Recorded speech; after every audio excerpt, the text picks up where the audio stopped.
안녕하십니까. 더놓고 말합시다의 아나운서 함윤호입니다. 지난 7월 1일 민선 8기가 출범을 했습니다. 물가 상승과 저성장의 위기 속에서 이번 선출직들의 역할은 그 어느 때보다 중요하겠습니다. 하지만 선거 불허 연루 의혹과 허위 학력 수사 등으로 출발부터 순탄치는 않은 모습이죠. 전국을 이끌 또 다른 축인 지방의회도 앞서서 전반기 의장단 구성을 마무리했습니다. 의장단 대부분을 민주당이 독식한 상황에서 총 4곳의 의회에서는 여성 의장들이 선출되며 지방정치의 권력구도 개편도 이루어지고 있습니다. 터놓고 말합시다. 오늘은 정치권의 이슈를 살펴보는 월간 정치 토크 시간으로 민선 8기 출범의 과제와 논란, 또 전라북도 의회의 첫 여성 의장으로 선출된 국주영원 의장을 연결해서 말씀 들어보고요. 개혁 방안들 함께 말씀 나눠보도록 하겠습니다. 오늘 방송은 사전 녹음으로 진행하고 있습니다. 방송 당일의 정치적 상황과 조금은 달라질 수 있다는 점 양해해서 들어주시길 바라겠습니다. 유튜브에서 터놓고 말합시다를 검색하시면 실시간 보기와 또 다시 보기도 가능합니다. 많은 의견도 올려주시길 바라겠습니다. 그러면 토론에 들어가기 앞서 도민들은 민선 8기에 어떤 기대를 갖고 계신지, 또 지방의회 의장단 선출에 대해서는 어떤 생각들을 갖고 계신지 김세별 리포터의 도민 인서트로 함께 들어보시죠.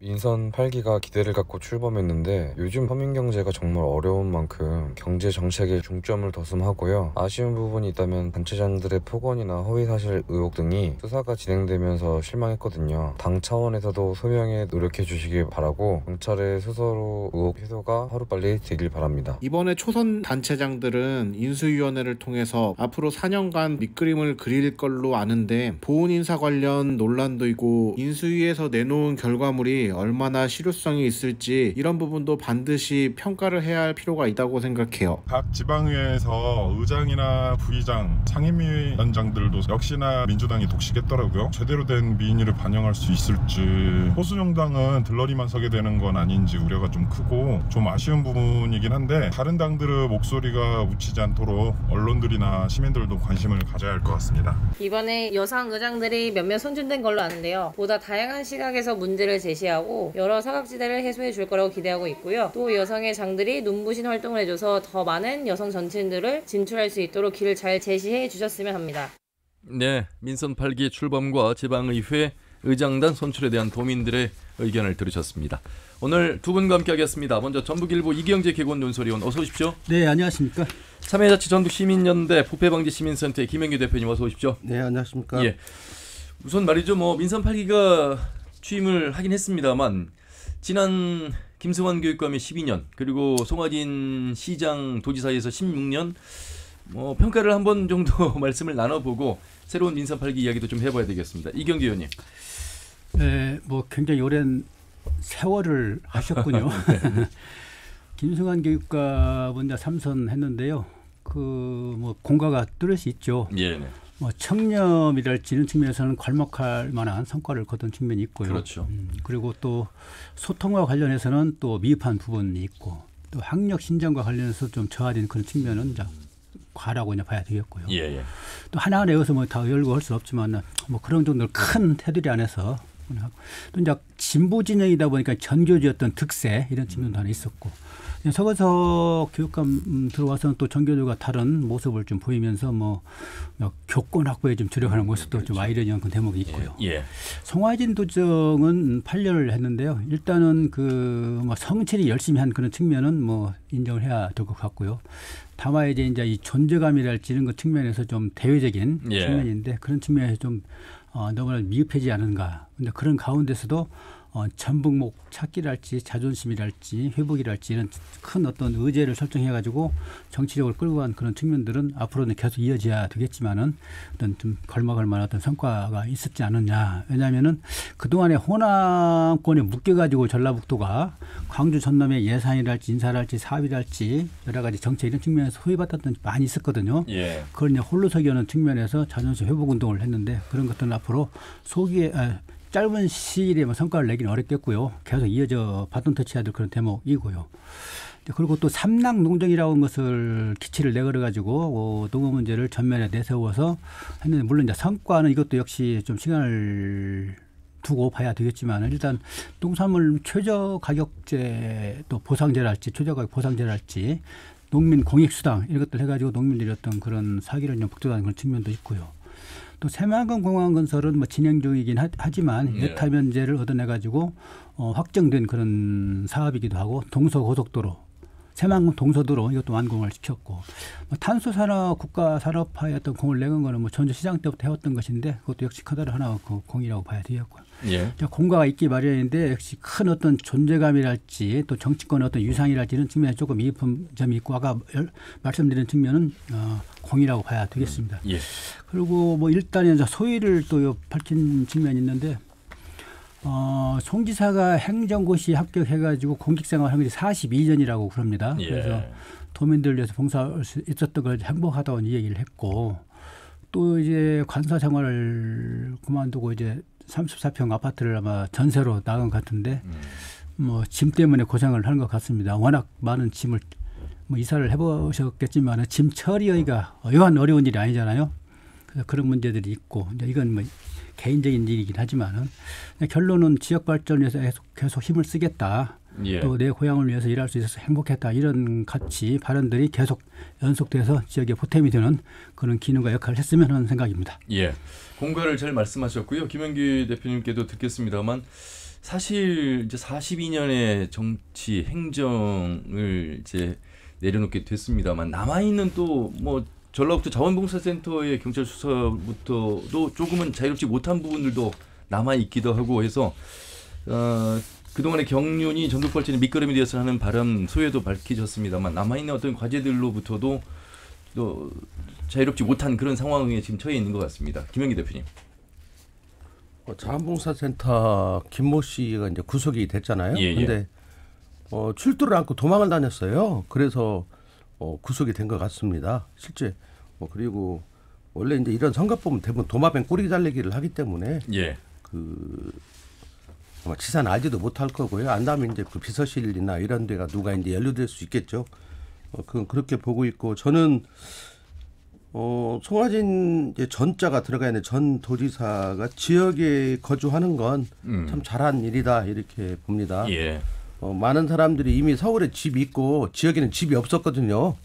그래서 서울로 가는 거 아니냐 이런 예측들을 했었는데 전셋집을 얻어서 이사를 하고 이런 과정은 참 잘한 것이다 이렇게 예. 보고 있을 것 같습니다. 우리 공은 많이 이야기했으니까 저는 과를 중심으로 좀 이야기할 것 같은데 네.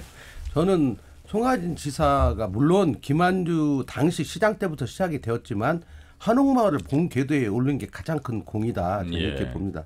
그리고 나머지 탄소라든지 수소자동차 이런 건 아직 결과물이 안 나왔기 때문에 시장 때부터 추진해 왔지만 예. 그건 두고 봐야 할 문제인 것 같고요.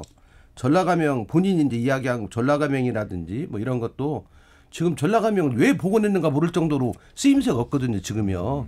그냥 달랑 거기 가명만 복원해가 나갔고는 어림도 없고 후속 작업을 전혀 하지 못했기 때문에 지금 큰 의미가 없고 이런 상황에 있다는 거고 새만금이야 어차피 새만금에 목숨 걸었던 강지사도 있고 그 전부터 해왔던 거니까 특별히 거론할 이유가 없는 것 같습니다. 예. 그리고 전체적으로 보면 퇴직 공무원과 공무원들의 어떤 동무대를 만들었어요.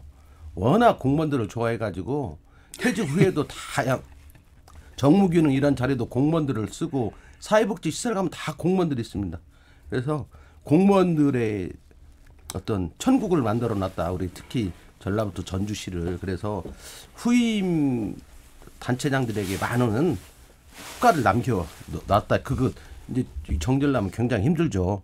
그러니까 그런 어떤 거고 전체적으로 보면 또 아쉬운 점을 하면 본인이 시장 때 도지사와 갈등이 많았잖아요. 예. 근데 본인이 지사대에서는 그런 걸 극복을 짜았더니 똑같이 또 갈등을 했거든요. 그래서 결과적으로는 전라북도와 전주시가 16년 동안 임기 내내 예. 갈등을 내서 큰 프로젝트가 하나도 제대로 성사되지 못하고 갈등하다가 끝나온 것 같습니다. 대표적인 게 이제 종합경기장 예, 개발이죠. 그렇습니다. 예.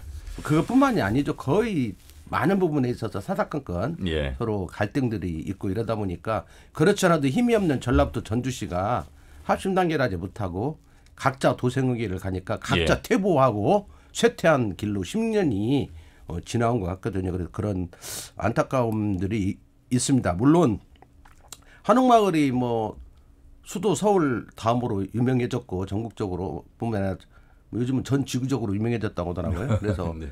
이 한옥마을을 어떻게 가꾸어 나가는가 더 이런 문제들이 이제 앞으로 후인들한테 과제를 제시하고 있는 것 같습니다. 예. 그래서 어쨌든 간에 이제 뭐 뜻하지 않게 본인은 삼선의 의욕을 보였지만 재선에 머무르고 은퇴하고 저도 우연히 길거리에서 한 2번 만나서 이야기도 좀 나누고 그랬는데요. 마음을 비워가는 어떤 과정이더라고 해서 끝모습을 봤을 때는 표정도 좀 더 처음 충격받았을 때보다는 훨씬 좋아진 것 같더라고. 그래서 예. 앞으로 남은 기간에 좀 좀 어른으로서 이렇게 지금은 아직 어른은 아니고요. 좀 더 지난 다음에 어른으로서 이렇게 대접 받으려면 마음을 비우고 김제라든지 뭐 이렇게 좀 공무원 이런 끈들을 놔야 합니다. 그래서 진짜 전라도 도민을 진정으로 사랑하는 와 애정을 갖고 있는 모습을 보인다면 예. 도민들로부터 환영받는 전 단체장이 될 걸로 생각합니다. 예. 자, 선거는 끝났습니다만 뭐 선거 끝나고 조용한 때는 없었습니다. 그런데 이번만큼 남아있는 과제들 또 뉴스상에서 나오고 있는 이야기들이 많았던 때가 있었나 싶을 정도로 일단 자원봉사센터 나온 민주당 입당원서 경찰 수사를 받고 있고요. 또 지금 뭐 선거 브로커와 관련해서 또는 허위사실 관련해서 이제 숙제들이 남아 있어서 시민단체들이 또 뭐 고발하는 그런 지금 상황, 또 수사 촉구하고 있는 목소리 한 번은 좀 정리를 해야 될 것 같습니다. 이경재 의원님. 자원봉사센터 관계는 상당히 속도를 내면서 수사를 진행하고 있고 또 일부 구속 뭐 시킨 사람도 있고 그렇지 않습니까? 그런데 이제 과연 그 자원봉사센터에 근무하는 사람들의 어떤 자발적인 그 당원 모집이랄지 뭐 이런 걸 상정할 수가 있겠느냐, 그건 아니다 해서 이제 그 윗선을 지금 보고 있는데 윗선으로 가기 위한 그런 절차, 여러 가지 증거를 할지 이런 걸 좀 확인하고 있는 단계고요. 또 전번에 이중선 청와대 전 행정관이 폭로한 그 선거 프로코 관련 예. 그 사건도 저는 좀 이해가 안 되는 대목, 이게 지금 벌써 발생한 것이 얼마인데 지금도 이게 수사 어떤 결과가 안 나오고 있고 지지부진하고 있는 그런 측면에서는 좀 상당히 좀 성이 안 차는. 그래서 시민단체들이 네, 실제로 그래서, 이제 업체와 개인을 이제 고발하지 않았습니까? 그래서 시민들이 지금 의아해하고 있는데 이런 거일수록 또 중요한 사안일수록 경찰이 뭔가 좀 에너지를 모아가지고 빨리 진척을 시켜서 결과물을 내놔야 되는데 그런 측면이 좀 안타까운 대목이 있고요. 또 한 가지 이제 그 과정에서 건설사 세 곳을 이제 오너분들을 소환해서 관련자분들 소환해서 이제 이 얘기를 좀 들었고 또 녹취록에 나오는 정치인들의 이름이 많이 나오지 않습니까? 예. 국회의원 이름도 나오고 현역 뭐 단체장 이름도 나오고 그런 부분들에 대한 의혹도 빨리 경찰이 해소를 시켜주고 그러한 의무가 있는데 이 역시 이제 아무런 언급 없이 이렇게 뭐 뭉갠다고 그럴까? 그렇기 때문에 시민들의 의혹이 더 증폭된 상황이라고 봐야 되겠고요. 예. 또 하나 이제 안타깝게도 또 최근에 이제 강력한 어떤 힘을 발휘하고 있는 게 허위 학력 의혹을 받고 있는 최경식 남원시장이지 않습니까? 근데 전 이해가 안 되는 대목이 허위 학력이라고 한다면은 졸업증명서를 할지 또는 학교에 그 학력 증명서를 요청해서 받아서 공개를 하면 아무런 문제가 없을 건데 지금까지 이런 걸 안 해가지고 시민들이 또는 도민들이 표결 갸우뚱하게 만들고 있는 사건이 바로 그 허위 학력 의혹을 받고 있는 최경식 남원 시장인데요. 최경식 남원 시장 이거는 자발적으로 좀 빨리 해서 의혹을 해소시켜야 될 어떤 의무가 있는 거예요. 예. 근데 이걸 지금 뭐 뭉개고 있기 때문에 오히려 의혹만 가진 여러 가지 설만 증폭되고 있고 그래서 결국은 한양대학교 문제인데 한양대학교 졸업을 했고 또 기자회견 때도 이 얘기를 했는데 그걸 한양대가 나오지 않은 거 아니냐. 또 지역 정가에서는 뭐 의정부에 있는 어떤 K대학을 다녔다는 어떤 그런 설이 있고 그래서 여러 가지 설이 있는데 글쎄 이것은 수사 들어가기 이전에 본인이 그냥 해명하면 될 일이거든요. 왜냐하면 졸업증명서 하나 내면 되는 거예요. 그런데 그걸 않기 때문에 여러 가지 가진 설만 지금 난무하고 있고 또 이제 서거석 전라북도 교육감 역시 그 동료교수 폭행건과 관련해서 이제 고발 사건이 돼 있는데 이제 이 문제는 맞았던 피해자가 당사자가 나는 그런 일이 없다고 해버려가지고 이게 좀 이상하게 뉴스 흘러가는 것 같고요. 또 뭐 하여튼 이런 어떤 유형의 이제 선거 관련 그런 사건이 약 95건이 돼 있는데 그렇더군요. 95건이 돼 있는데 경찰이 빨리 정리해가지고 또 대검의 지휘를 받을 사안 같으면 빨리 지휘를 받아가지고 명쾌하게 긴 것은 기고 아닌 것은 아니고 이렇게 내놓아야 될 타임이라고 좀 봐야 되겠습니다. 예. 허위사실 유포하면 5년 이하 징역 또는 3천만 원 이하 벌금이 처해지기 때문에 바로 이제 낙선이 되는 겁니다. 그래서 굉장히 중요한 대목에서 아마 이 최경식 남원시장의 허위 학력 의혹 같은 경우는 대검에 아마 수사 지휘를 받을 거예요. 예, 네. 원래 선거 사업은 그렇죠. 대검에 수사를 검찰 받도록 돼 쪽에서 있고 하죠. 또 예. 허위 사실 같은 경우는 상당히 엄하게 보고 있거든요. 예. 이 재판에 넘겨지더라도 판사들도 엄하게 보고 있고 그래서 이 문제는 최경식 당선인이 남은 시장이 내놓으면 들 것을 안 내놓고 있어갖고 과연 여러 가지 설만 증폭되고 있는 상황입니다. 예. 관련해서 혹시 김영기 대표님 뭐 말씀하시겠습니까? 자원봉사 센터가 그런 선거 시기마다 소위 말하는 그 당원 모집에 동원됐다는 건 그 증거가 없어서 그렇지 오랜 어떤 역사를 갖는 사실 거잖아요. KBS 보도 통해서 뉴스를 전해드렸는데 그 허남주 그 당시 도의원부터 시작해서 황희탁 전 도의원 또 문승우 전 도의원이 사실 그 질문을 여러 번 했었습니다. 그러니까 네. 2016년으로 거슬러 올라가는데 그런데 이제 그때도 똑같은 지적이었거든요. 선거 활동으로 쓰이는 거 아니냐. 그런데 이제 대변하는 대외협력국장들 세 분의 답변은 각별히 또 뭐 고심하겠다, 유의하겠다. 이 정도 답변으로 이제 마무리가 됐었거든요. 지금 그 자원봉사 센터는 내부 갈등이 있어서 지금 다른 건으로 횡령건으로 제보가 들어가 가지고 발생했잖아요. 예. 그래서 그리고 또 압수수색을 들어갔는데 마침 그 당원증을 그대로 보관하고 있고 파일이 있어서 이렇게 알려진 건데 저는 이건 빙산의 일각이라고 보고요. 우리가 주변에서 보면 그 각 단체 지방자치에서 보조금을 받는 단체들은 거의 예의 없이 다 그 비서실의 주변이라든지 이런 측근들에 의해서 당원 모집이 횡행하고 있습니다. 그래서 그 경찰이 이번 수사 지금 한 40여 명 넘게 아무튼 참고인이든 뭐든 수사를 했대요. 예. 그리고 한 명이 이제 구속이 됐는데 이런 경우가 대부분 도마뱀 꼬리 잘리기를 하거든요. 그러니까 꼬리 잘리기 전에 잘리면 이어서라도 몸통까지 한번 제대로 해내고 경각심을 주어야 한다고 봅니다. 그리고 이번 기회에 이렇게 그 쉽게 말하면 거의 지자체 친위대처럼 움직이고 있는 각 기관들에 대해서 예. 대대적으로 한번 수사를 해서 한번 걸러줘야만 이 민심과 다른 당심이라고 하는 게 지금 권리당원 경선이잖아요. 그렇습니다. 이런 것들에 의해서 쉽게 말하면 능력이 안 되는 단체장들이 너무 많이 나오고 이런 것들이 결국 우리 전라북도 전체를 좀먹는 거거든요. 그래서 경찰이 요즘 권한도 세졌잖아요. 그 권한이 세졌다는 그만큼 더 도민을 위해서 봉사하라는 거라면 이런 잘못된 관행에 대해서는 예. 아까 불었고 산 것도 마찬가지죠.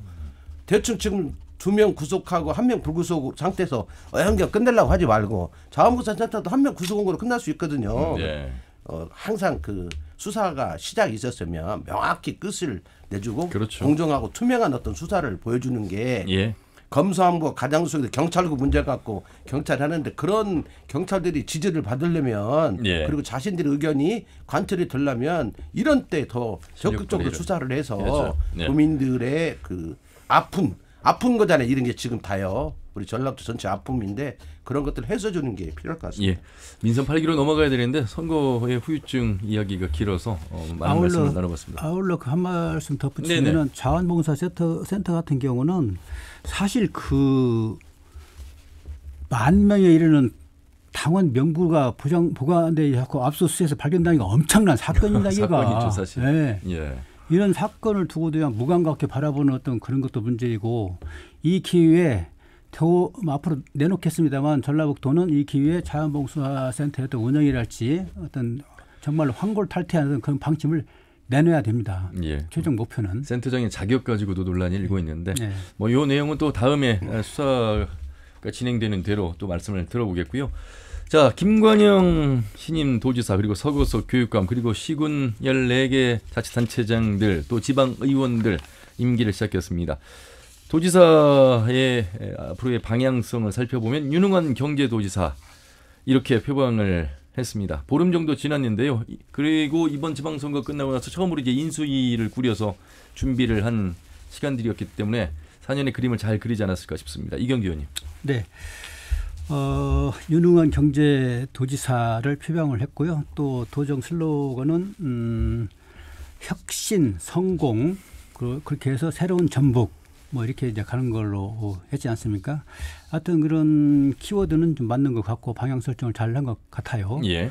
그리고 이제 성과를 내야 되는데 성과를 내는 것은 이제 에너지를 응집시키고 플러스해서 정치력을 또 강화시키고 또 아까 말씀드린 것처럼 혁신 성공 이런 기치를 이제 성과물을 도민들한테 내놓아야 되는데 상당히 뭐 쉬운 과제는 아니다. 어렵다 이렇게 보고 있고요. 예.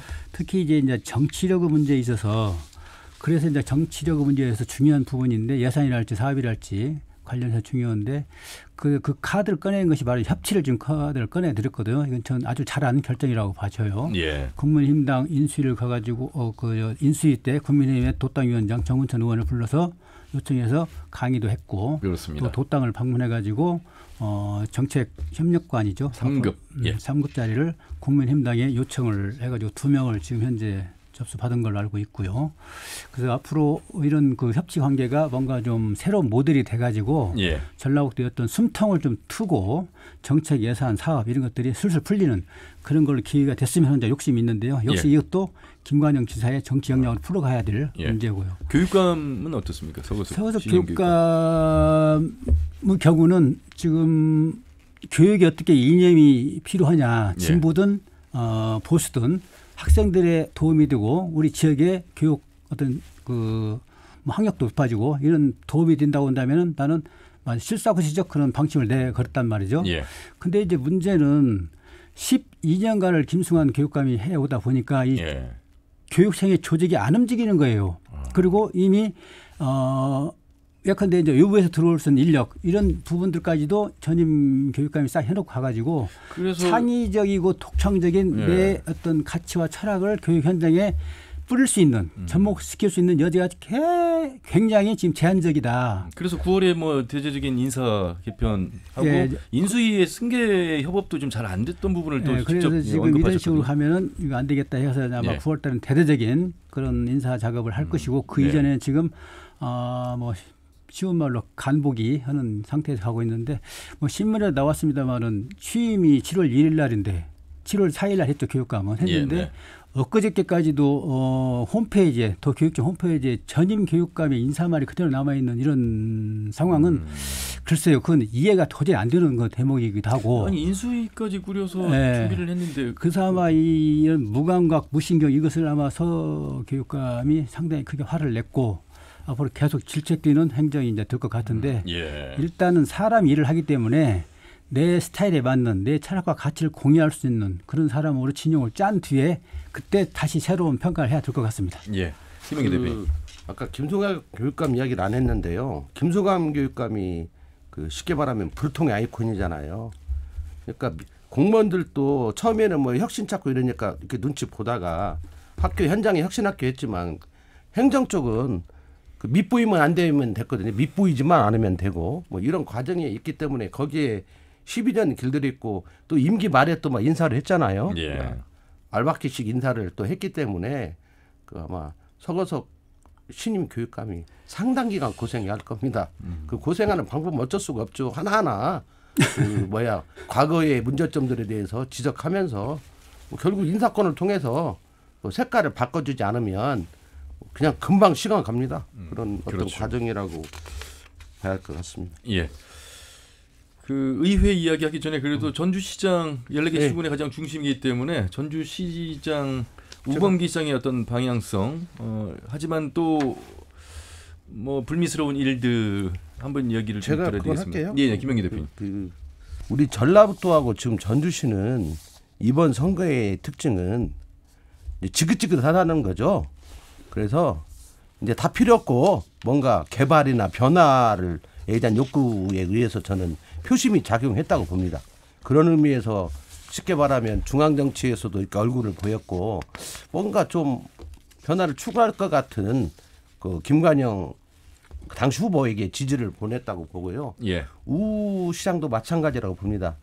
본인이 뭐 자랑하듯이 재경부 출신이고 실질적으로 다 바꿔버리겠다. 개발 중심. 네, 개발 중심으로 이야기를 하고 200층 이야기까지 하면서 타워 이야기를 하던데 어떤 그런 것들이 지금까지 민선 이제 7기까지 오면서 계속 이제 3% 2% 경제로 2% 인구로 줄어들어가고 있는 네네. 그런 과정에 있어서 아무런 미래에 대한 희망이 없는 우리 전라북도 도민들이 특히 그런 식으로 작동하지 않았나 이렇게 보거든요. 그러다 보니까 준비 안 된 사람들이 지금 당선이 됐어요. 실은 냉정하게 보면 그러다 보니까 인수위나 이런 과정도 좀 서게죠. 우시장 같은 경우는 인수위가 뭔 필요가 있냐 처음에 그랬다가 여론이 안 좋으니까 구성을 형식적으로 했거든요. 그리고 또 숫자를 줄여서 예, 했어요. 숫자 줄이고 예. 인수위 과정도 이제 들리는 이야기에 의하면 내가 거기가 사진 찍은 거 아니니까 알 수 없지만 들리는 이야기에 의하면 대단히 형식적으로 본인 이야기만 주로 했다고 알고 있거든요. 그러니까. 본인이 이제 행정의 예. 전문가이기 때문에 내가 보고 받으면 뭐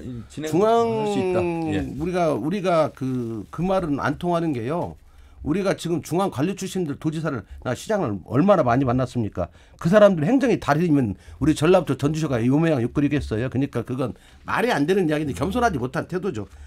그런 어떤 모습들을 이렇게 보여온 것 같습니다. 그러니까 김관영 이제 당선 이제 지사죠. 지사님도 지금까지 인선은 철저히 과거 국민의당에서 자기와 인연을 맺었던 사람들로 지금 포진을 지금까지는 시켰거든요. 예. 그랬고 본인은 이제 중앙 정치에서 뜨게니까 좀 상당히 급이 높 본인 말에 의하면 좀 급이 더 무게 있는 사람들을 포진시켜 가지고 그 사람들한테 맡기고 본인은 이제 서울에서 뜨겠다 이렇게 지금 말을 했는데 너무 무게가 있다 보면 이게 결국 공무원 사회와 호흡을 맞춰야 하고 도민과 소통을 해야 하는데 너무 무게 있는 사람들을 앉혀놓은 것 같아요. 제가 볼 때는요. 근데 어쨌든 뭐 그렇게 하겠다고 하니까 일단은 이제 지켜봐야 하는데 그 이후의 인사에서는 그래도 우리가 지금 분열과 갈등이 많았던 데니까 협치적인 어떤 모습들을 좀 보이면서 좀 연성으로 이렇게 좀 뭐랄까 연착륙 막상 뛰어보면 예산이 바로 옵니까? 우리가 다 알잖아요. 옛날에 많이 속아봐가지고 알잖아요. 열심히 뛰었다 그러니 나중에 보면 전국에서 꼴등에서 두 번째고 이런 거 다 알아요. 그래도 계속 증액은 되어 왔습니다. 다른 데는 더 됐는데요. 다른 데 네. 1억 될 때요. 5천만 원 되면 그게 증액입니까? 그러니까 그건 이제 다 아는 거고 그리고 지금 이제 특별자치도 문제 이건 이미 다 제주도하고 강원도가 했으니까 그것대로 노력을 하면 될 것 같고 결국 정치권과 또 해야 하고 정 안 되면 총선 때 목숨 걸어야죠. 예?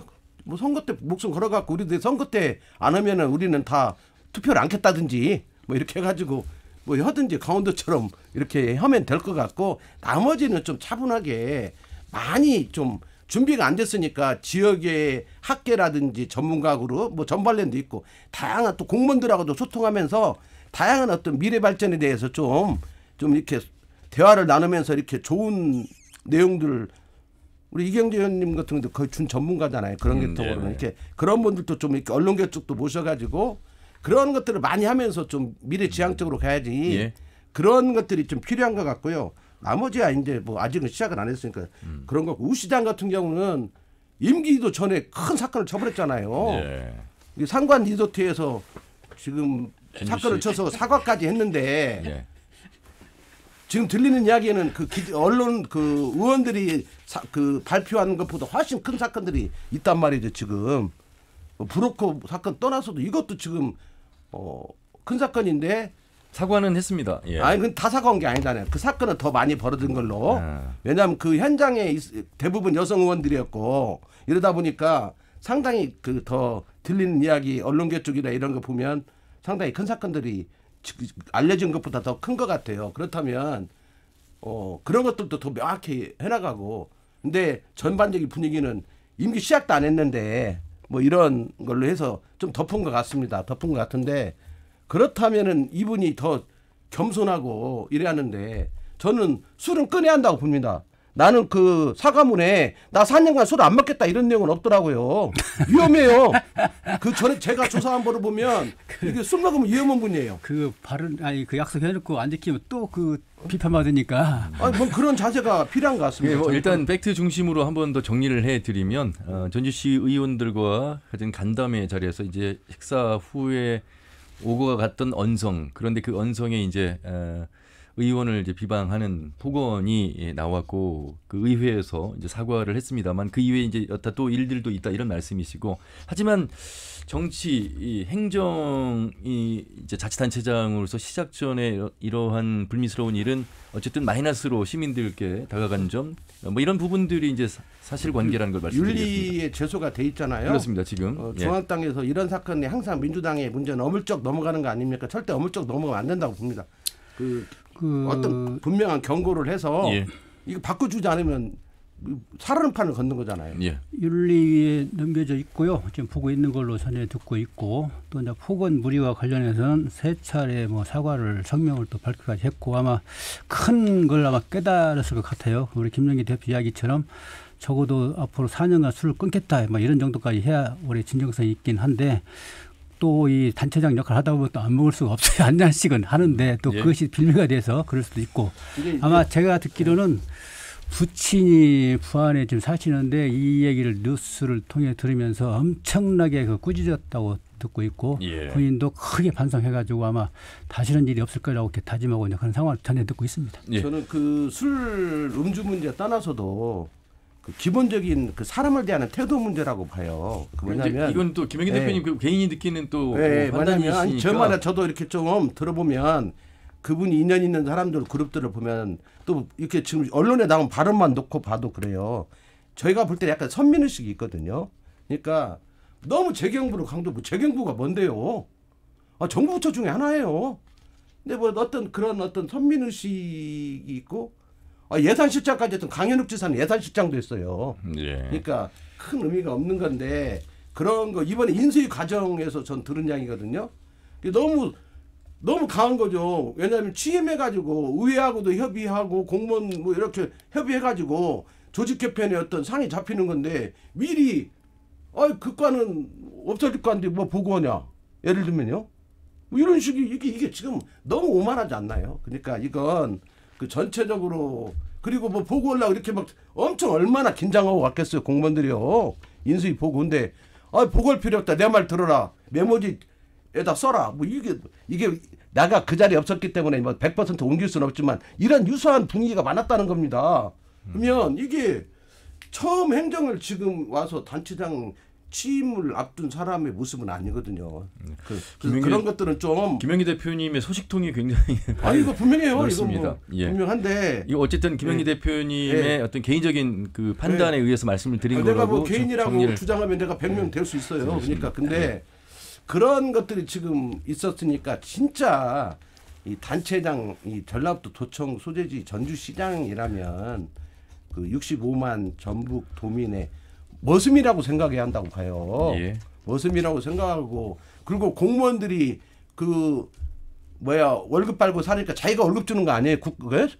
세금으로 주는 거고 그러면 그 공무원들도 쉽게 말하면 어떻게 보면 단체장은 자기의 철학이나 가치를 실현시키기 위해서도 공무원들하고 잘해야 하거든요. 이런 근데 거꾸로 가고 있다. 그걸 고쳐야 한다 이런 이야기를 꼭 하고 싶습니다. 자 의회를 이야기를 해야 되는데 현재 지금 국주영은 의원이 전화를 들고 오래 기다리고 있습니다. 국주영은 도의회 의장을 연결해서 말씀드리면서 의회 이야기 자연스럽게 하도록 하겠습니다. 국주영은 의장님 안녕하십니까? 네 안녕하십니까 국주영은입니다. 네 축하드립니다. 네 감사합니다. 저희 방송 패널로도 많은 참여를 해주셨는데 이제 의장님으로서 말씀을 하도록 하겠습니다. 자, 첫 여성 광역의회 의장이시죠 전북에서? 네네. 아니 전국에서는 아닙니다.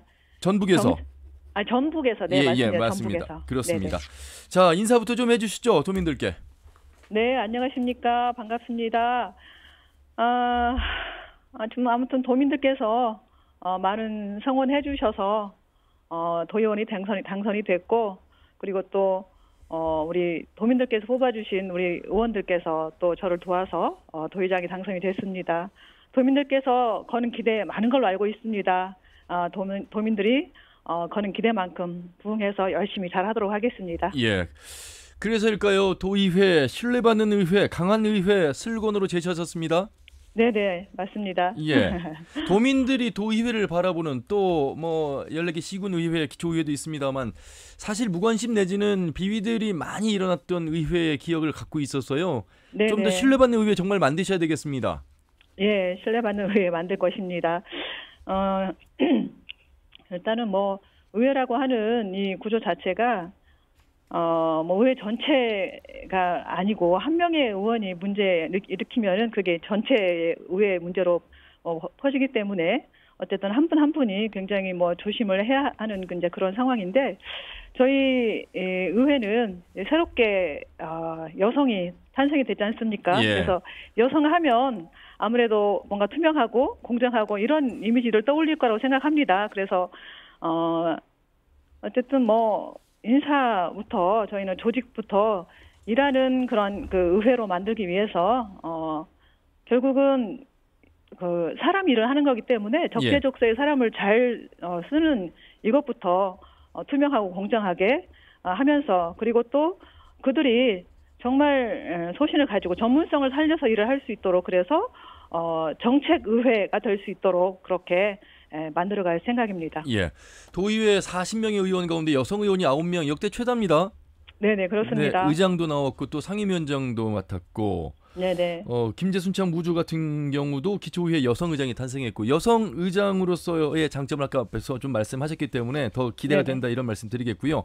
네네. 오늘 김영기 대표와 이경재 개건 논설위원 함께하고 계시는데 저보다는 두 분께 좀 질문을 드리도록 기회를 드리겠습니다. 이경재 의원님 인사 나누시죠. 네, 안녕하세요. 이경재입니다. 네, 안녕하세요. 반갑습니다. 압도적인 표로 당선이 되셔서 다시 한번 축하드리고요. 네, 감사합니다. 그만큼 더 기대가 크다고 하겠습니다. 네네. 그 원구성과 관련해서 전 두 가지만 말씀드리겠는데요. 원구성과 네네. 관련해서 우리 사회가 얼마나 복잡다기하고 다양한 가치들이 많은데 시민사회랄지 언론에서 뭔가 좀 바랐던 게 소수 정당이랄지 이런 쪽의 어떤 자리 배치, 가치관 어떤 모습을 좀 기대를 했었는데 그것이 뭐 이제 의원들이 투표를 하기 때문에 뭐 그런 현실적인 한계는 있긴 하지만 그것이 무산이 됐거든요. 그래서 네네. 앞으로 이제 우리 의장님께서 그런 어떤 가치들을 또 인위적으로랄지 이렇게 배합시켜 나가는 그런 역할도 좀 필요할 것 같은데 그런 문제를 어떻게 앞으로 운영을 하실 것인가 하는 문제 하나 하고요. 네네. 또 하나 이제 민주당의 어떤 일당 독주하는 그런 의회 구성이 되다 보니까 네네. 오히려 어떤 그 다양한 어떤 스펙트럼의 어떤 견해, 의견, 조율, 조정 이런 것들이 훼손되지 않을까 하는 어떤 우려. 아직은 뭐 이제 시작 단계이기 때문에 우려라고 할 수밖에 없는데요. 그래서 네네. 일당 독과점 폐해를 어떻게 또 극복하시고 운영을 해 나갈 것인지 또 일부의 그 비판 우려를 어떻게 또 해석을 하시는지 두 가지 문제를 드리겠습니다. 일단은 뭐 정당을 떠나서 어쨌든 40명의 도의원을 도민들께서 뽑아 주셨습니다. 예.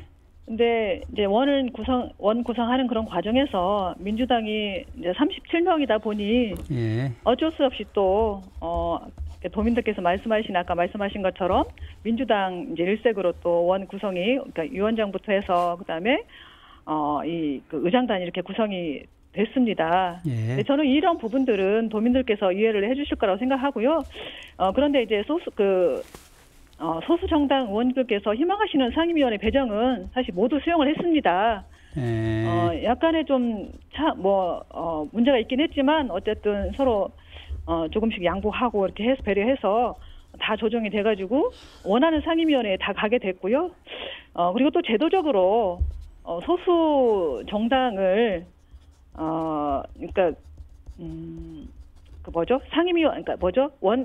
특별위원회 구성할 때, 그러니까 예결위원회나 윤리위원회 구성을 할 때 그들을 의장이 추천을 하도록 되어 있습니다. 운영위원회도 마찬가지. 그래서 다 추천을 해놓은 상태고요. 그렇게 했다는 말씀드리고 그리고 앞으로 이제 뭐 의정활동하는 과정에서 소수정당 의원님들과 수시로 소통하면서 이분들의 정책이 도정에 반영될 수 있도록 제가 책임지고 하겠다. 의회 내의 다양성을 존중하겠다라고 하는 게 제 공약이기도 합니다. 예. 그리고 또 하나는 아까 이제 많은 이제 우려를 하셨는데 그 정치라고 하는 게 결국은 다양한 어떤 이해 충돌들을 조정해내는 그런 역할들을 하는 게 정치지 않습니까? 예. 그렇기 때문에 저는 의회 내에서 당연히 의회 내에서 어느 곳보다도 의회 내에서 그런 갈등들을 조정하고 잘 협치해서 어쨌든 전라북도 의회가 건강하게 집행부를 견제하고 감시하는 그런 역할들을 할 수 있도록 해야 된다라고 하는 말씀드립니다. 네네. 네, 김영기 대표님 인사 나누시죠. 안녕하세요. 김영기입니다. 네, 안녕하세요. 반갑습니다. 기다리면서 생각을 했네. 우리 국지영 의원이 지방의회는 마지막 분은 민선 8기인 것 같아요. 의장을 하면 국회의원이나 이런 걸로 가는 거고. 그래서 저는 지난번에 국회의원 나갈 줄 알았는데 안 나가시더라고. 그때는 준비가 없었는데 이번에 의장까지 맞는 거 보니까 네. 이번 민선 8기로 이제 지방의회는 이제 이별을 고하고 열심히 국회의원으로나 큰 정치를 할 것 같은데 무엇을 하든지 간에 그 이야기는 거꾸로 말하면 진짜 지방의회가 여성 첫 의장이기도 하지만 네. 인사권을 의회 사무처라도 인사권을 행사하는 그렇죠. 첫 의회 의장이잖아요. 네. 그리고 또 지금 좀 부족하긴 하지만 의회 전문위원도 계속 지금 늘려가잖아요. 단계적으로. 네. 한 9명, 10명씩 막 더 뽑더라고요. 보니까 그러니까 과거에는 뭐 의회가 그런 인사권 행사 못했지만 또 지난 7기 마지막에 의장과 의회 사무처 간에 좀 불미스러운 일도 있었잖아요. 그렇습니다. 네. 그런 것도 있었는데 그래서 전임 의장이 그것 때문에 또 뭐 경고 먹고 막 이런 과정이 있었잖아요. 그러니까 저 그걸 보면서 참 의회 힘없다 이런 생각도 했거든요. 그 사안을 떠나서 사안 평가를 떠나서 그러니까 그래서 저는 인사권도 행사하고 또 우리가 기업이나 이런 데도 여성 친화기업은 그 인센티브가 있어요. 예. 근데 거꾸로 의회는 그런 게 없을 것 같습니다. 거꾸로 더 많은 사람이 주시하고 잘하는가 보자 뭐 이런 그런 과정에 있고 아직도 전체 40여 명이죠. 40명 중에서 여성 의원이 많다고 해도 9명밖에 안 되니까 그리고 또 다양한 색깔 소수정당 사람들이 또 3명이나 있고 뭐 이런 과정이 있으니까 좀 단결이 중요할 것 같아요. 힘이 없으면 단결해서 강한 집행부를 상대하는데 의회가 좀 분열되면 뭐 많이 겪어보셨지만 그냥 각계격파해버리면 그냥 힘을 못 써버리잖아요. 그러니까 그렇죠. 똘똘 뭉쳐가지고 뭔가 대심을 한번 보여주겠죠? 보여줘야죠, 당연히. 덕담을 하니까 굉장히 힘드네요. 덕담을 하니까 굉장히 힘든데. 좋은 말씀 해주셔서 감사하고요. 예. 저희 뭐 강 집행부 의회 이렇게 이야기를 합니다. 예. 그런데 저희들은 뭐 정말 아주 각오를 다지고 있습니다. 그리고 또 이번에 새로 들어오신 의원님들이 또 각 분야의 전문성을 가지고 계신 분들도 많고요. 그리고 또 기초에서 또 의장 하셨던 분도 계시고 그래서 어쨌든 저에게 계속 강하게 해야 된다라고 이렇게 주문을 하십니다. 그래서 저희는 걱정하지 마시라고 저희들이 정말 집행부가 하는 일에 대해서 잘하는 것은 더 잘할 수 있도록 저희가 협조하겠지만 그렇지 않을 때에는 가차없이 견제하고 감시하는 역할들을 톡톡히 할 것이다. 그래서 서로가 협의해서 올바른 방향을 찾아가는데 저희들이 같이 대안을 제시할 것이고요. 그리고 저희는 저희들이 원하는 방향이 있다라고 한다면은 그 방향으로 견인하는 그런 역할까지 하려고 생각을 하고 있습니다. 예. 또 하나 또 간단히 할게요. 네네. 항상 의회가 문제되는 게 해외 연수요. 외유성. 예, 해외 공무 여행이죠. 원래 네네네네. 명칭은 해외 공무 여행과 관련해서 항상 문제가 있잖아요. 그리고 또 재량 사업비 문제 있고. 윤리위원회 활성화. 저 같은 사람 윤리위원회 추천하세요. 외부 위원이 좀 들어갔으면 하는 말하는 목소리 많이 들으실 것 같습니다. 누가 있어도 우리는 뭐 끔찍도 않을 테니까. 근데 그렇지 안 돼 있잖아요. 이게 그러니까 결국은 자기 식구들이 자기를 이렇게 하다 보니까 잘 안 되고 유명무실화되고. 그러니까 그 후과를 별거 아닌 사건 갖고도 후과는 전부 다 의회 전체가 이렇게 또 도매급으로 넘어가가지고 하는데 이런 것들은 뭐 워낙 의장님이 잘 아시니까 또 쭉 시위에서부터 겪어왔으니까 이번에는 제대로 좀 동료 의원들을 설득해서 무언가 국정은 의장님이 되고 나더니 전라북도 의회가 바뀌었다 이런 이야기가 원래 처음이 중요하거든요. 처음이 시작이 반이라고 했으니까 꼭 그런 모습을 기대해 보겠습니다. 아까 이제 연수 이야기 나왔으니까 말씀드리는데요. 저희들은 지금 어쨌든 연수는 저는 가야 된다고 생각하고 하지만 그냥 외유성 연수가 되어서는 절대 안 된다. 이제는 철저히 준비해서 정책 연수를 해야 된다라고 하는 그런 기본적인 생각을 가지고 있습니다. 그래서 저희는 조례를 지금 준비하고 있습니다. 정책 연수를 위한 조례를 지금 준비하고 있고요. 그래서 그 조례를 우리 시민단체 그리고 학계 많은 다양한 분들이 모여서 토론회를 가진 다음에 조례 제정을 해서 그 조례에 의거해서 이렇게 국외 연수 준비를 해서 정책 연수가 될 수 있도록 할 것입니다. 제가 거기 의원으로 주십시오. 해봐서 아는데요. 네네. 저 의원으로 했잖아요. 근데 서류는 빚가번쩍해요. 네네. 근데 서류는 빚가번쩍하니까 뭐 할 말도 없어요. 그리고 정책 절차를 다 거쳐갖고 사전 토론하고 뭐 하고 해갖고. 아닙니다. 그동안 그렇게 하지 않았어요. 서류상으로는 그렇게 돼 있단 말이죠. 근데 저희는 실제로 이 연수 프로그램을 각 분야 연수 프로그램을 예를 들어 과거에 뭐 희망 제작소에 맡기고 이랬던 것처럼 저희는 정말 전문 기관에다가 연수 프로그램을 의뢰할 것입니다. 네. 용역을 맡길 것이고요. 그래서 아무튼 달라진 모습 보일 테니까 아무튼 관심 갖고 좀 바라봐 주시기 바랍니다. 예. 하나 더 질문을 드리겠습니다. 네네.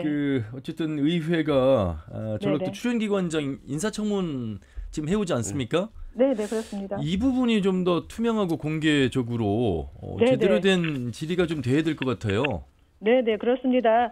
저희가 지금 15개 그 기관 중에서 5개 기관에 대해서 지금 청문회를 하고 있는데 저희는 이제 대상을 더 확대를 하려고 하고 있습니다. 네. 3개 정도 더 하려고 하고 있고요. 그리고 지금까지는 도덕성 부분은 비공개로 진행을 했습니다. 그런데 저희는 이걸 공개화하자라고 하는 이제 그런 요구도 할 계획입니다. 예. 현재 같은 연수제도는 차라리 조례를 없애갖고 앉는 게 낫거든요. 민감한 건 다 비공개해버리고 몇 초도 못 오고 박수치고 끝나는 건 차라리 그러니까 좋은 생각이라고 생각하고 15개 다 해야죠. 이제는 세상이 바뀌었는데. 그런데 이제 어쨌든 이제 중요도에 따라서 이거 하나하나 좀 확대해 나가는 일단은 그래서 가장 예산이 큰 3개 기관부터 더 지금 일단 추가를 해서 실시를 하자라고 지금. 아무튼 청문 전체를 공개하겠다는 건 거의 공약처럼 듣고 한번 기대를 해보겠습니다. 예. 저는 기대가 아주 큽니다. 여성 의장이시기도 하고 또 국조영은 개인 의원에 대한 어떤 신뢰 그렇기 때문에 더 목소리를 많이 내신 것 같습니다. 자, 말씀 여기까지 듣겠습니다. 고맙습니다. 네, 감사합니다. 네, 전라북도의회 국주영은 도의장과 말씀을 나눠봤습니다. 자, 이렇게 이제 민선 8기가 시작됐고 의회도 출범을 했습니다.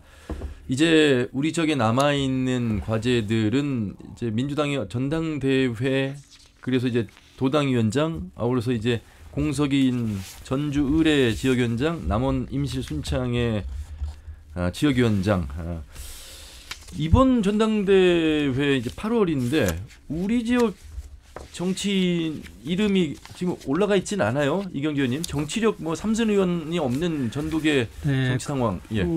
저희들도 그 뉴스를 보면서 좀 안타까움이 있는데요.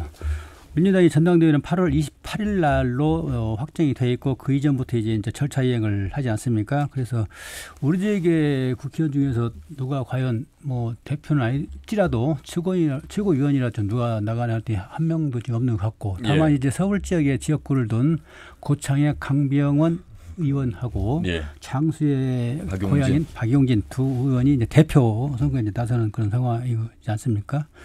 일단 이런 당 대표 선출을 통한 전당대회 이런 기회에 정치력을 시험하고 또 정치력 어떤 유상을 높이는 그런 계기로 삼아야 될 텐데 우리 지역 국회의원들이 안 보이기 때문에 뭐 우물한 개구리식이 아닌가 좀. 떨어지더라도 좀 모험을 하면서 뭐 최고위원이라든지 도전을 하고 그런 모습을 보여줬으면 좋겠는데 지역에서는 모든 걸 내가 다 하겠다 이렇게 약속을 했고 중앙부대에서는 이렇게 숨어버리는 이런 모습을 보고 있는 것이 아닌가 그런 안타까움이 있습니다. 지난번에 한병도 의원이 최고위원 나갔다가 이제 고배를 마셨습니다. 고배를 마셨는데 나가야 됩니다. 나가야 돼요. 누군가 10명이 지금 국회의원이 있는데 한 명이라도 나가야지 되죠. 이명기 대표님. 지금 586 뭐 퇴진 이야기를 하고 있잖아요. 그게 옳고 그름을 떠나서 그런 분위기가 있는데 우리 전라북도 국회의원들이 움직일 리가 없죠. 원래도 안 움직이는 사람들인데 그런 분위기에서 괜히 나가서 찍힌다고 생각해갖고 다 차기 공천에 아이고 불리받는 거 아닌가 해가지고 도리어 지금 우리 전라북도 국회의원들은 차기 총선을 놓고 어디 줄에 서야 하나. 근데 뭐 대부분 다 이 거시기 쪽에 쓰지 않겠어요? 거시기 쪽에 친명계에 쓰지 않겠습니까? 친명계에. 그래서 근데 다 쓰는 줄에 쓰면 또 재미없거든요. 실은 별로 인정도 안 해줘요. 그러니까 그게 항상 우리 전라도 국회의원들의 딜레마일 것 같은데요. 어쨌든 우리 전라도가 도세는 약하긴 하지만 정치력도 없지만 한 번도 그 최고위원회까지도 명함 못 내미는 게 안타까운 어떤 정치 현실인 것 같습니다. 그게 예. 안타까운 현실이고 저는 전라도 국회의원들이 항상 그 중요 시기마다 이렇게 하나가 안 되고 분열되었었잖아요. 결정적으로 분열되어 왔고 그런 후과들이 있는데 뭐 이번 도당위원장 선거는 추대로 가는 모양이죠. 지금까지는 그렇게 얘기 나오고 있습니다. 예. 어떤 그런 것들이 된다면 좀 더 이렇게 똘똘 뭉쳐서 이제 새로운 집행부와 더불어서 그 예산 투쟁이라든지 어떤 전라북도의 여러 현안들에 있어서 어쨌든 똘똘 뭉쳐서 해보고 안 되는 게 그건 어쩔 수가 없는 거죠. 근데 예. 뒷짐 지고 있고 뭐 김관영 지사도 서울 가가지고 김관영 지사가 국회에서 만난 사람 별로 없어요. 소수파라. 옛날 국민의당 사람이 물론 여당 쪽에는 좀 있지만 야당 쪽은 거의 없잖아요. 그러니까 어려운 조건에 있으니까 아마 여당 쪽은 김관영이 원맨쇼로 할 겁니다. 그러니까 야당 민주당 쪽은 지역 국회의원들이 좀 똘똘 뭉쳐가지고 해야 하지 않을까. 또 뭐 계보 따지고 옛날 뿌리 따지고 이래가지고 서로 듬성도에 하면은 국가는 그대로 우리 전라도 도민들이 받는 거니까 전 그런 걸 부탁하고 싶습니다. 예, 전주을 지역위원장 이 결정이 보류가 됐습니다. 이게 남원 임시순창은 이제 이환주, 박희승 2인 경선이 진행될 예정인데 8명이 지금 신청을 지금 한 상황이잖아요. 이게 네. 그래서 전주를 앞으로 그 사고 지역구이기 때문에 어떻게 처리할는지 관심을 모았는데요. 결국은 보류를 이제 하기로 확정을 했어요. 근데 이건 큰 문제가 아닌가 싶어요. 왜냐하면은 과연 전주을이 사고 지역구인데 서울이랄지 충청도랄지 이런 지역 같으면은 보류를 하겠느냐. 여기는 누가 돼도 우리 아성이고 호남은 또 전북은 그런 어떤 아니란 생각이 근저에 깔려있기 때문에 보류로 나온 것 같아서 정말 나는 민주당이 아직도 반성을 아직 못하고 있구나. 이런 생각이 하나 들고요. 그리고 사고 지역구라고 하면은 사고 지역구에 따른 어떤 그 룰이 있어요. 어떻게 처리하는. 그렇겠죠. 그런 룰이 다 있는데도 불구하고 이렇게 회피하는 걸 보면서 이 또 회초를 좀 더 맞아 민주당이 정신을 차리겠구나 생각이 들고 있고요. 또 그 남원 임실 순창 같은 경우는 아까 이야기한 것처럼 박기성, 이환주 전 남원 시장하고 둘 중에 하나를 되게 돼 있는데 사실은 민주당이 어떤 선거 하자면 그 인재를 이제 만들어 나가는 과정이지 않습니까? 그렇죠. 이런 경우는 오픈시켜놓고 그냥 열어놓고 해야 돼요. 그래서 뭐 누구 특정인을 또는 누구 라인에 있는 사람을 공천하고 그것 때문에 보류하고 너무나 델리기터니까 연기하고 이런 행태를 보이면 안 됩니다. 오픈시켜놓고 일정에 따라서 누구든지 참여해. 라고 당원 경쟁을 시키는 거예요. 경쟁이 엄청난 힘을 갖고 있는 겁니다. 이런 걸 다 사장시킨 채 복잡하니까 보류시키고 다 잘라버리고 이런 식으로 하면은 안 된다. 예. 김영규 대표님 마무리 말씀해 주시죠. 저는 뭐 남원에 대해서는 의견이 없어요. 예. 뭐 잘 알지도 못하고 다 오래된 정치인 같거든요. 느낌이 좀 신선한 게 전혀 없다. 저는 이런 생각이 듭니다. 박기승, 이완주 그분도 뭐 단체장을 3번이나 했고 오랜 거의 퇴직 앞두고 가가지고 단체장 3번 했거든요. 그러니까 그 별로 남원은 이야기하고 싶지가 않고요. 전주을인데 전주을 같은 경우는 저는 민주당이 선언해야 한다고 봅니다. 기책사회가 민주당에 있으니까 우리 내년도 그 공천하지 않겠다 선언해버리면 지역위원장 구성 그러고 좀 더 개파 파동에서 벗어나서 좀 더 좋은 인재를 구성하기 위해서 보궐선거 끝나고 하겠다든지 이렇게 해도 상관없거든요. 그러니까 그런데 그런 것도 없이 이것도 아니고 저것도 아니고 그냥 계속 그 민감한 것 좀 피우자. 갈등은 피우자 해가지고 이번 전당대회 때까지 거의 안 뽑을 것 같잖아요. 그런 분위기는 참 무책임한 사람들이죠. 무책임한 사람들이다. 그리고 그렇게 지금 연이어 몇 번의 큰 선거를 지고도 전혀 정신 차리고 있지 못하다. 이런 생각을 합니다. 예. 자, 민선 8기 이전에 전라도 행정 그리고 도교육청 관련해서 평가해봤고요. 또 취임 이후의 방향성 살펴봤고 의회까지 이야기 나눠봤습니다.